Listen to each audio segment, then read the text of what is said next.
Vamos lá, então. Pessoal, bom dia para vocês, então, mais uma vez, para quem está chegando agora. O tópico de hoje, ele está no nosso capítulo 3, tá bom? Que é a sociedade brasileira. Está lá no módulo 1 ainda. Esses três primeiros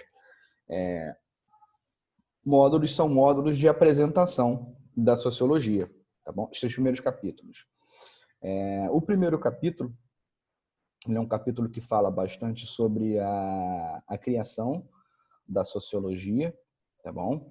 Qual é o ambiente intelectual, o ambiente social, histórico, econômico, o que está acontecendo. Então, a gente já sabe que a sociologia ela é uma ciência recente, tá bom? É uma ciência do século XIX, ela nasce no contexto da Revolução Industrial para entender a sociedade industrial, tá bom? Essas grandes mudanças que estão ocorrendo. E a gente sabe que ela tem a sua história de desenvolvimento, né? A história da disciplina. E ali pelo século XIX já surgem assim, quatro grandes pensadores que vão marcar a sociologia de forma bastante intensa. O primeiro foi o Augusto Comte, que a gente viu, foi o primeiro cara a desenvolver a filosofia positivista e a afirmar que era possível estudar a sociedade com o mesmo rigor científico que se estudava a natureza, né? A gente já sabe que os primeiros pensadores da sociologia, eles tomavam emprestados conceitos da biologia, né, da nascente biologia, porque não havia um repertório intelectual, um repertório teórico muito extenso que vinha que viesse, da filosofia. Tá bom? Então, com o tempo, né, o repertório foi se abrindo, novas questões foram sendo postas, né, e a gente viu que, paralelamente ao Augusto Comte, o Karl Marx ele está produzindo também, né, a sua teoria, seu materialismo histórico. E apesar de não ser sociólogo de formação, né, na verdade ninguém era, porque não havia sociologia, o Karl Marx ele se põe a pensar dentro da sua teoria do materialismo histórico, as questões sociais, fazendo uma interseção ali de todas as ciências humanas, né? Então, o materialismo histórico ele não é só sociologia, ou só filosofia, ou só economia, ou só história. Ele é tudo isso junto, né? Então, por isso que o Karl Marx é tido como um dos fundadores também da sociologia, né? Sociologia marxista, para ser mais exato. A gente vê que há o Emile Durkheim também, né, positivista, né, herdeiro da tradição kantiana positivista também, e que vai ser o primeiro cara a desenhar um método para a sociologia, né? E vai afirmar que a sociologia estuda os fatos sociais, tá bom? São comportamentos que devem ser tratados como coisas e analisados como tal. E esses mesmos fatos sociais seriam construtores e mantenedores da sociedade. Bom, e por último, do ponto de vista cronológico, veio o Max Weber, né? Que o Max Weber é de uma outra matriz teórica, diferente da matriz do Durkheim, que o Max Weber ele defende a sociologia compreensiva, ou seja, é necessário olhar para a ação social dos indivíduos, como eles agem em sociedade e qual é o sentido dessa ação. O que essa ação quer dizer para os indivíduos, né, envolvidos ali na determinada ação e para a sociedade. Bom, o Max Weber dá muito destaque às questões culturais no que diz respeito à interpretação da sociedade. Posto isso, esses foram um resumo muito breve dos dois primeiros capítulos. O terceiro capítulo dessa nossa introdução, ele vai falar um pouquinho sobre a sociedade brasileira, tá bom? E por que eu fiz essa retomada? Para a gente ter em mente o seguinte, pessoal, é óbvio, a sociologia ela não nasce no Brasil. Ela nasce na Europa, tentando compreender questões tipicamente europeias, tá bom? Só que a sociedade brasileira é uma sociedade diferente da sociedade europeia. A trajetória histórica do Brasil ela é diferente da trajetória histórica da Inglaterra, por exemplo. Então, fica um pouco complicado comparar essas duas trajetórias e dizer quem é que está certo, quem é que está errado. E, acima de tudo, o que a gente vai ver nesse capítulo, e o grande questionamento é, será que as ferramentas teóricas que os pensadores utilizaram para pensar a realidade europeia servem para pensar a realidade brasileira?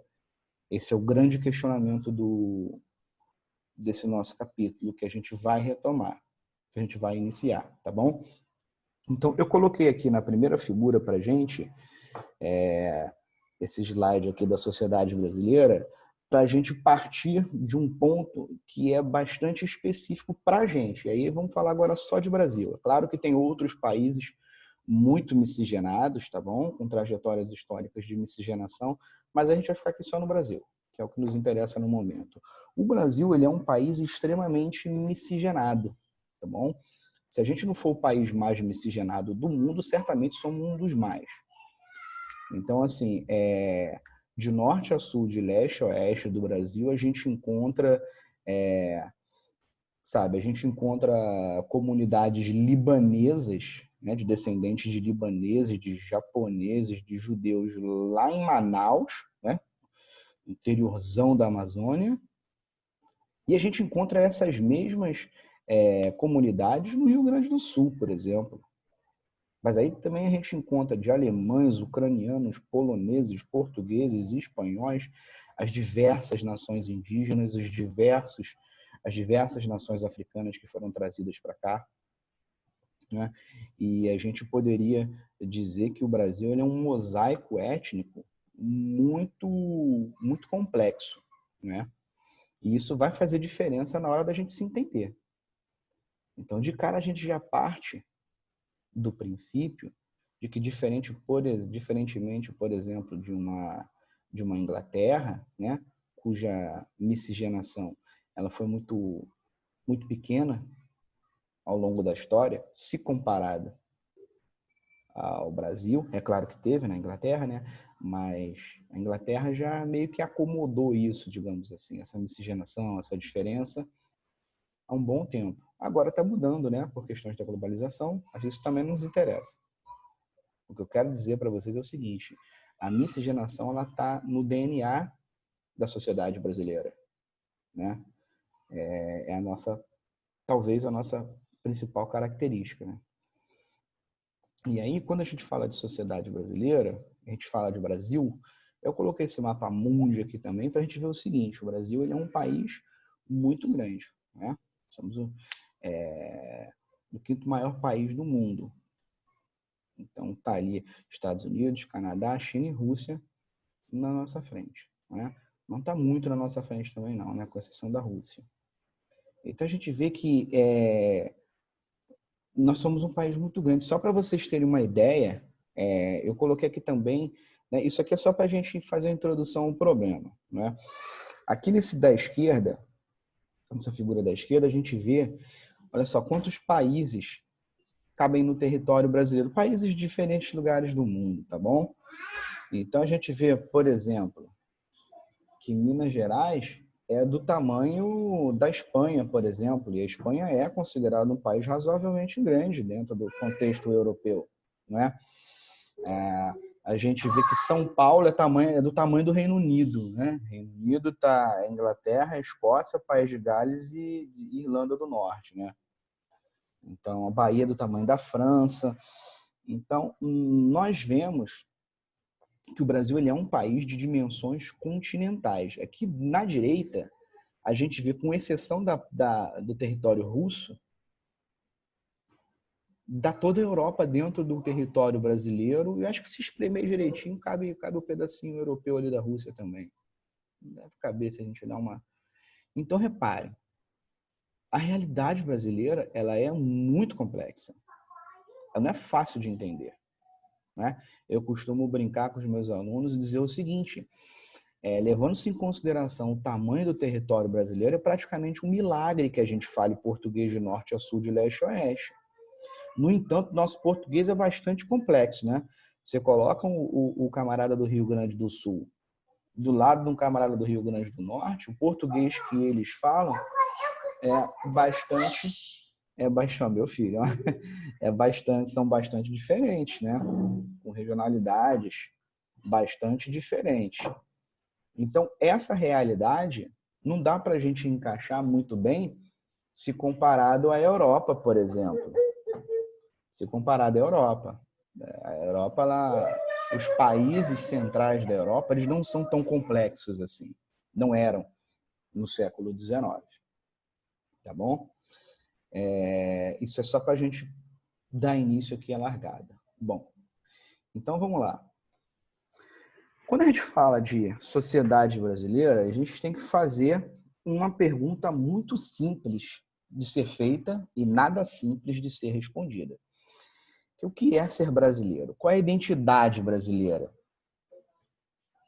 O que nos faz ser brasileiros? Que você possa sair do Brasil e ser reconhecido sem falar nada como brasileiro, seja no Japão, seja na Alemanha. Não é questão, não é o biotipo, né? Porque aqui você pode nascer com traços indígenas, negros, né? Asiáticos, louro de olhos azuis, né?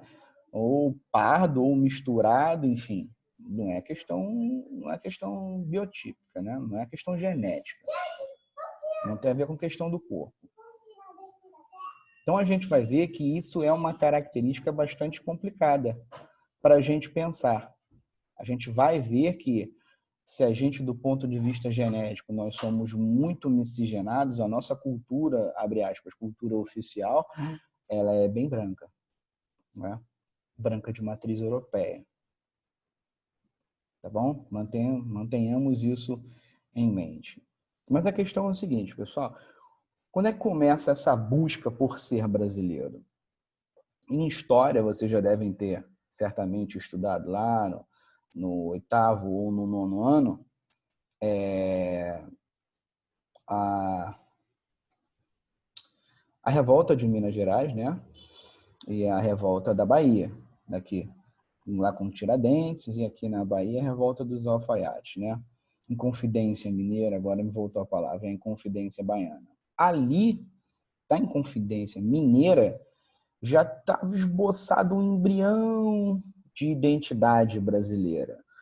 Mas não era identidade brasileira tal qual esse Brasil que a gente entende hoje, do ponto de vista geográfico, né? Caso tivesse dado certo, aquela independência ali de Minas Gerais teria abarcado como uma nova república, na melhor das hipóteses, hoje o que a gente chama de região sudeste, né? Na melhor das hipóteses. Mas provavelmente teria pego ali Minas Gerais e a saída para o mar Rio de Janeiro, né? Minas e Rio estavam muito ligados, por causa do escoamento do ouro. Ponto. Tá bom. A Inconfidência baiana também, na melhor das hipóteses, teria tornado a Bahia um país independente. Em 1817, aí já no contexto da presença da família real aqui no Brasil, houve a revolta em Pernambuco, né? E também na Pernambuco, quando pegava em armas, levava o Nordeste, assim, do Pernambuco para cima, levava todo mundo, né? Não levava tanta Bahia, não, que a Bahia tinha uma dinâmica política diferente. Mas levava uma parte significativa do Nordeste. Então, se tivesse dado certo também, aquela independência teria sido hoje, mais ou menos, com exceção da Bahia, a região Nordeste. Então, reparem, não tem uma identidade do que é ser brasileiro de norte a sul, leste a oeste do nosso território gigantesco hoje, né? Isso se a gente lembrar o coitado do Acre, né, que entrou em 1903. Mas essa busca pela identidade nacional, ela vai surgir de forma mais intensa a partir da independência do Brasil. Bom, se a gente agora é um país independente, a partir de 1822, com Pedro I, né? A pergunta que óbvio que se faz é o seguinte: bom, mas por que a gente quer ser independente? Porque os brasileiros querem ser governados, querem autonomia, né? Autonomia política. Ótimo. Mas o que é ser brasileiro? Para essa pergunta não tinha resposta. Essa pergunta era inédita. Para se formar um Estado, pessoal, o que é um Estado? É a definição do Max Weber. O Estado é uma entidade político-administrativa que exerce o poder político, exerce a soberania, o monopólio da violência dentro de um determinado território.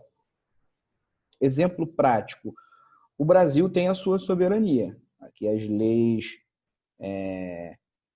que vigem no Brasil são leis brasileiras, criadas por brasileiros dentro dos critérios da Constituição brasileira. Então, o Paraguai não pode criar uma lei para o Brasil, da mesma forma que o Brasil não pode criar uma lei para o Paraguai. Por quê? Porque o Paraguai também tem a sua soberania. É um Estado nacional, um Estado-nação, um Estado independente. Então, ele não manda lá, ele não manda cá, nós não mandamos lá. E de onde surgiu isso, pessoal? Também no século XVIII, virada para o século XIX, né? Ocorreu a Revolução Francesa, e um dos princípios políticos que foram herdados da Revolução Francesa foi o princípio da nacionalidade. E o que é isso? O que é uma nação para esse pessoal aqui, nesse momento?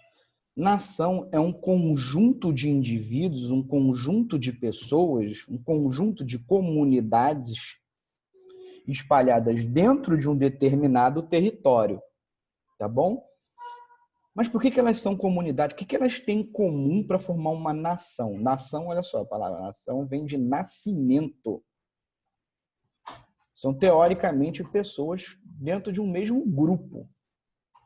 Mas para eu classificar um grupo, eu tenho que ter algum critério de classificação, né? Não dá para chegar apontando A, B, C e D é francês, F, G, H é inglês. Eu preciso ter um critério, ou um conjunto de critérios. Quais são esse conjunto de critérios? São a cultura comum, um conjunto de traços culturais, um conjunto de práticas, um conjunto de valores que sejam comuns a todos esses povos, a todos esses indivíduos, espalhados dentro de um determinado território. Eles têm que falar também o mesmo idioma, não é? Porque aí é uma questão até óbvia, né? O francês fala francês, o inglês fala inglês. Pode, até aí. E tem as mesmas aspirações em comum, ou seja, os mesmos desejos para o futuro em comum. Então, mais ou menos assim que se define uma nação. E aí surge o problema. Que cultura é essa brasileira? Só para a gente ficar nas três grandes matrizes culturais, nós temos as culturas, no plural, indígenas, nós temos as culturas, no plural, dos africanos, e nós temos a cultura portuguesa.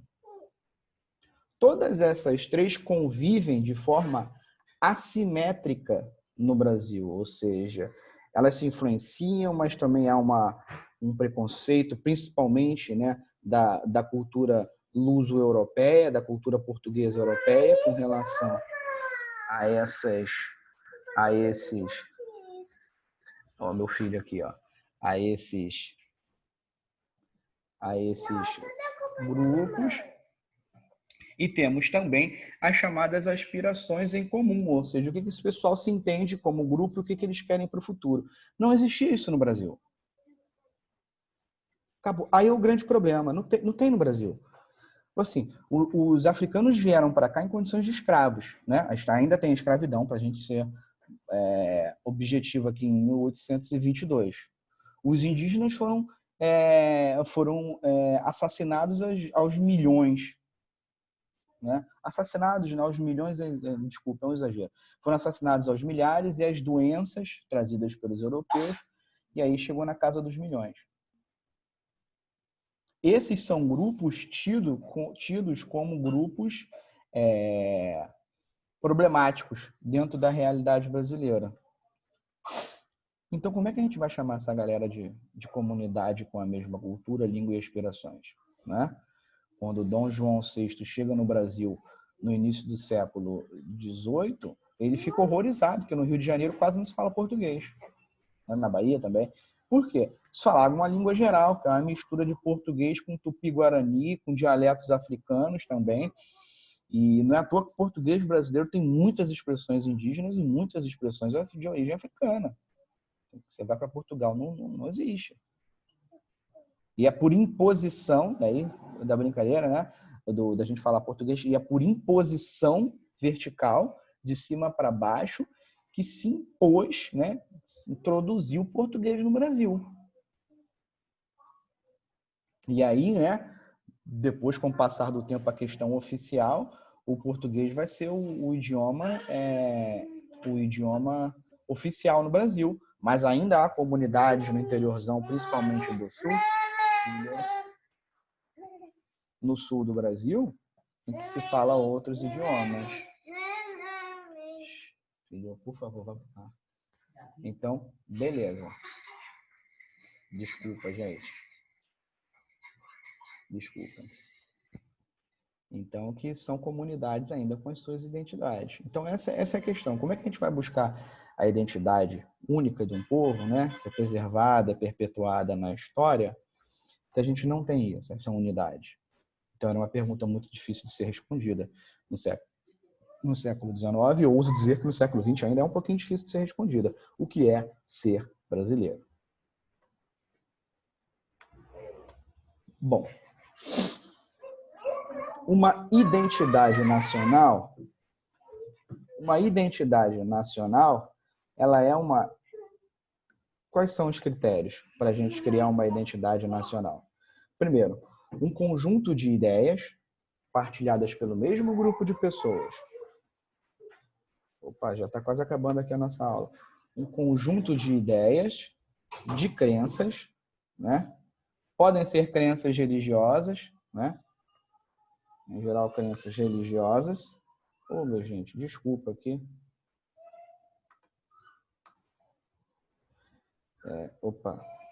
Crenças religiosas, noções em relação à vida, valores, né? Do que é certo, do que é errado, do que é importante, do que não é. Esse conjunto de ideias, crenças, noções e valores, elas integram, ou seja, transformam indivíduos em grupos, grupos em comunidades, comunidades em nações. Tudo isso de forma que acaba dando um cimento, digamos assim, para esses indivíduos, para eles se reconhecerem. Eu sou igual a você, você é igual a mim, a gente faz parte de um determinado grupo, não é? Só que, quando a gente olha para a realidade europeia, na virada do século XIX para do século XVIII para o século XIX, a gente vê que essa é uma noção bastante complicada também. O Eric Hobsbawm, que é um historiador inglês, ele tem um livro chamado A Invenção das Tradições, que ele vai dizer que as tradições que compõem uma identidade nacional, elas são inventadas. Elas foram construídas politicamente. Por quê? Milhões de indivíduos que saem do campo de comunidades diferentes, falando dialetos, né? É o mesmo idioma, mas com variações regionais, isso é o que a gente chama de dialeto. Dialetos diferentes que vão para a cidade, bum. O cara que é do norte da Inglaterra, ele não se reconhece tanto ali no início, né? Com o cara que é do sul da Inglaterra, não. Assim, porque a comunidade que o cara lá do norte faz parte tem um conjunto de comportamentos, né? Às vezes um pouco diferente do cara do sul. Então, de acordo com o Eric Hobsbawm, nesse estudo dele, a gente vai ver que do ponto de vista político há uma construção do que é a identidade nacional. Então, eles pinçam um conjunto de elementos e transformam dão uma roupagem a esses elementos, se transformam eles em elementos culturais típicos de um povo. Vocês podem estar pensando, mas professor, você acabou de dizer que o camarada do norte não é tão assim igual que o camarada do sul. Sim, mas com o passar do tempo, lembremos, o sistema educacional vai ser importante para solidificar isso, né? Não é à toa que no século XIX que estão surgindo as escolas. Com o passar do tempo, esse cimento ele vai engrossando, até que seja introduzido em esses sujeitos um conjunto de tradições, né? A literatura vai fazer parte disso, a arte, né? Vocês vão estudar isso em literatura, a arte romântica. Não, o que o romantismo faz? Ele vai lá no passado para ver as origens da nação inglesa, francesa, alemã, italiana, brasileira. Esses sujeitos recorrem ao passado para dizer, isso aqui é tradição inglesa, aquilo dali é alemã, esse outro aqui é brasileiro, aquele outro tanto é argentino. Mas aí surge mais, isso é um pouco mais fácil de se fazer quando nós estamos falando de franceses, né? Porque tem uma tradição do passado que pode ser remontada, ou seja, pode ser reconstruída desde o Império Romano, né? E às vezes até antes.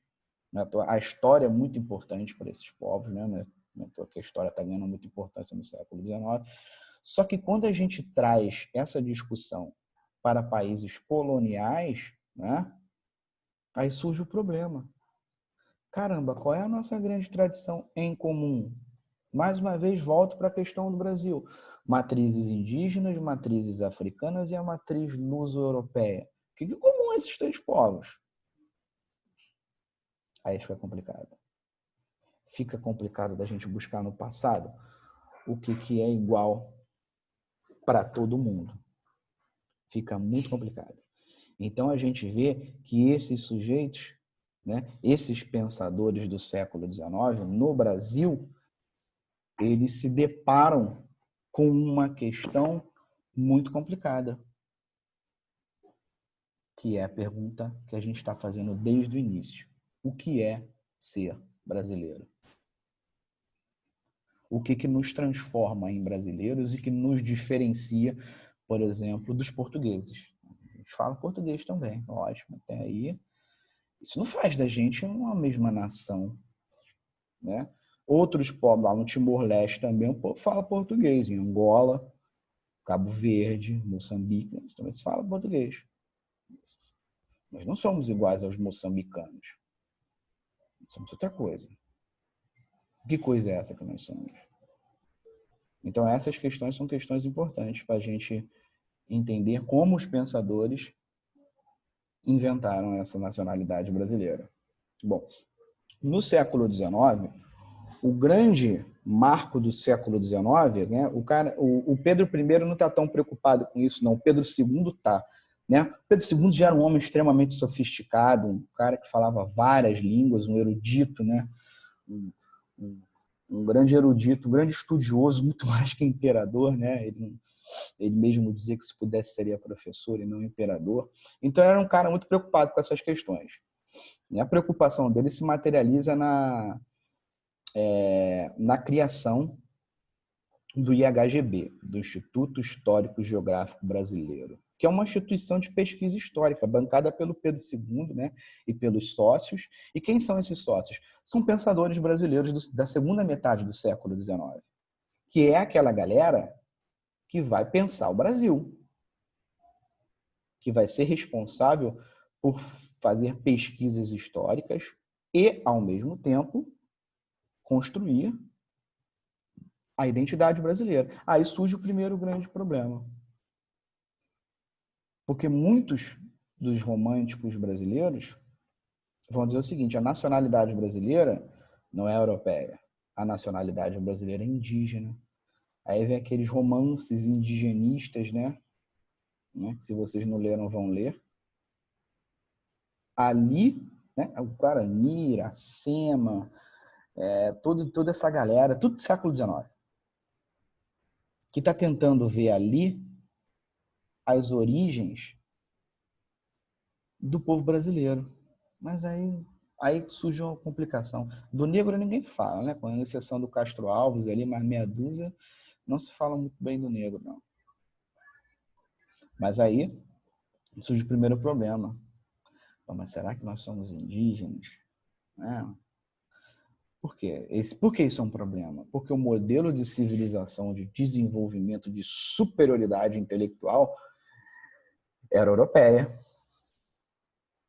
E aí a gente vai ver que nessa disputa entre os românticos, historiadores e outros pensadores, a vertente europeia, digamos assim, ela vence.